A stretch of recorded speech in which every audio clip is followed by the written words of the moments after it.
এগুলো বিছানা রাখতে অনেক সময় লাগবে। দেখেন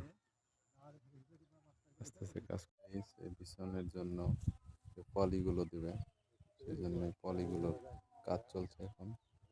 এই বিছানা ঢাকবে, না ঢাকলে এখন শীত বেশি, বিছানা খেয়ে নেবে শীতে।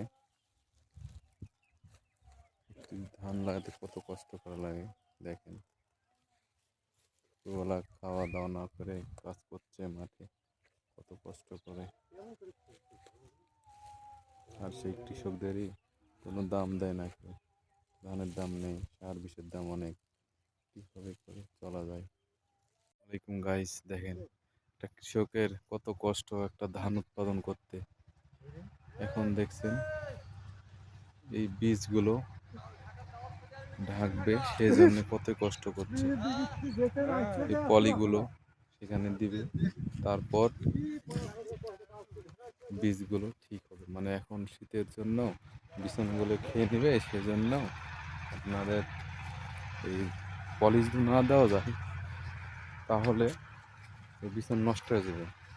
আর কিছুদিন পর আমাদের বড় ধান লাগানোর হবে। আমাদের কৃষকের অনেক কষ্ট। এখন বর্তমানে ধানের দাম নেই, সরকার বোঝে না সাহার বিষের অনেক দাম।